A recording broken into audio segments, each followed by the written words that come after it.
അപ്പം എനിക്ക് പണ്ടല്ല ഇങ്ങനെ അമ്പലത്തിൽ ഇങ്ങനെ എന്തോ ഫംഗ്ഷനൊക്കെ ചെയ്യുമ്പോൾ നമുക്ക് പേരിടുമല്ലോ, ചെവിയിൽ പേരിടുമല്ലോ. അത് ലക്ഷ്മി എന്നാണ് പേരിട്ടത്. അപ്പൊ ഞാൻ ഇവന്റെ അടുത്ത് ഇങ്ങനെ ഒരു ദിവസം പറയാണ്, അമ്പലത്തിൽ എനിക്കിട്ട പേര് ലക്ഷ്മി എന്നാണ് തോന്നുന്നു, കാരണം ഇവന്റെ അമ്പലത്തിലിട്ട പേര് വേറെന്തോ ആണ്.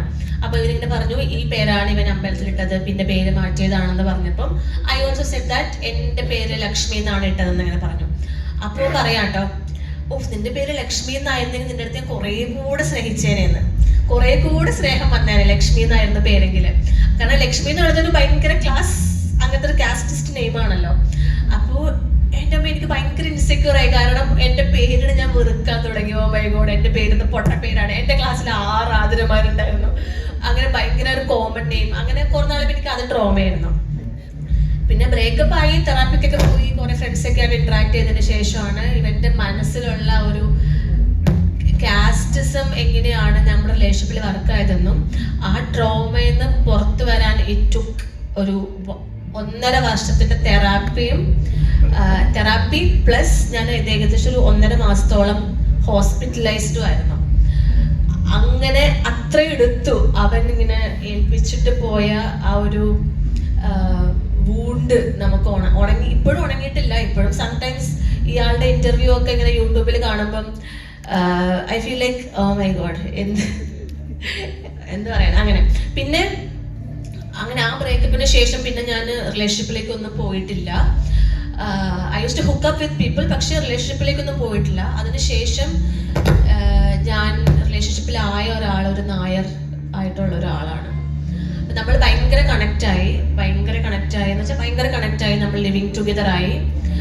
പക്ഷെ once his family found out that നമ്മൾ റിലേഷൻഷിപ്പിലാണെന്ന് അറിഞ്ഞപ്പം അവരത് ഭയങ്കര പ്രശ്നമാക്കി എന്ന് മാത്രമല്ല, അവന്റെ കസിൻസ് അവനെ റൂമിൽ അടച്ചിട്ട് ഭയങ്കരമായിട്ട് ഉപദ്രവിച്ചു, ഭയങ്കരമായിട്ട് ചീത്ത പറഞ്ഞു. കാസ്റ്റ് ദളിതായിട്ടുള്ള ആളാണ്, അപ്പം റിലേഷൻഷിപ്പിലാവാൻ പറ്റില്ല, അങ്ങനെ ഭയങ്കര പ്രശ്നമാക്കി. ഫൈനലി അവനെടുത്ത ഡിസിഷൻ എന്ന് പറയുന്നത് എൻ്റെ കൂടെ നിൽക്കാം എന്നല്ല, ഫാമിലിയുടെ കൂടെ നിൽക്കാം എന്നാണ്. അങ്ങനെ ഞങ്ങൾ ഏകദേശം ഒരു 1.5 വർഷത്തോളം റിലേഷൻഷിപ്പിലായിരുന്നു. അതിനുശേഷം അവനത് ബ്രേക്ക് ചെയ്തു പോയി. ഡൗട്ട് ചെയ്തിട്ടുണ്ട്, ഞാൻ എന്നെ തന്നെ കുറെ കുറ്റപ്പെടുത്തിയിട്ടുണ്ട്, ഒരുപാട് കരഞ്ഞിട്ടുണ്ട്, പല ഓപ്പർച്യൂണിറ്റീസ് വേണ്ടാന്ന് വെച്ചിട്ടുണ്ട്. So it is reality for me.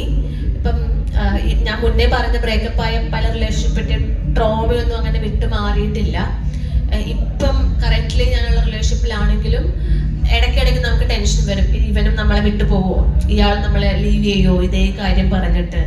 So അത് അയാൾക്കും ഒരു എക്സ്ട്രാ ലേബർ ആണ്, എന്നെ അത്രയും കൺവിൻസ് ചെയ്യണം അങ്ങനെ. So it is a reality for me. Like caste is still very prevalent in any kind of relationships. Okay, I will not just say that love റിലേഷൻഷിപ്പിൽ മാത്രമല്ല, ഐ തിങ്ക് ഫ്രണ്ട്ഷിപ്സിലും ഒക്കെ അത് work ആവാറുണ്ടെന്ന് എനിക്ക് പലപ്പോഴും ഫീൽ ചെയ്യാറുണ്ട്. ആൾക്കാർക്ക് ആ ഒരു കമ്മിങ് ഔട്ട് സ്റ്റേജ് കുറച്ചും കൂടി ഈ സമയത്തൊക്കെ ഈസിയർ ആവുന്ന പോലെ എനിക്ക് ഫീൽ ചെയ്യാറുണ്ട്. Whereas in when it comes to Dalit community ഇപ്പോഴും ഒരു പ്രോഗ്രസിങ് സ്റ്റേജിലാണ് ഇരിക്കുന്നത്. ഇപ്പോൾ ഞാനൊരു എക്സാമ്പിൾ പറയാം.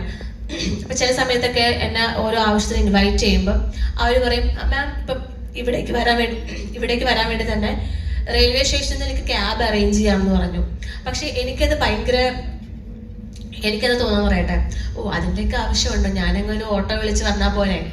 അങ്ങനെയാണ് നമ്മുടെ മെന്റാലിറ്റി എന്നെ വർക്ക് ചെയ്യുന്നത്. കാരണം ഇതിനൊന്നും നമ്മൾ അർഹരല്ല എന്നൊരു തോന്നലാണ് എപ്പോഴും ഉള്ളിലുണ്ടാവുന്നത്.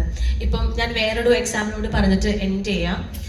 ഞാൻ പഞ്ചായത്ത് മെമ്പർ ആയിരുന്ന സമയത്ത് അവിടെ വലിയൊരു ഇവന്റ് നടക്കുവാണ്, വലിയ ഗ്യാതറിംഗ് ആണ്. അറൗണ്ട് 1000 ആൾക്കാർ പങ്കെടുക്കുന്ന ഒരു ഫംഗ്ഷനാണ്. കുട്ടികളുടെ ഐ തിങ്ക് ഫുൾ A+ നേടിയിട്ടുള്ള കുട്ടികളുടെ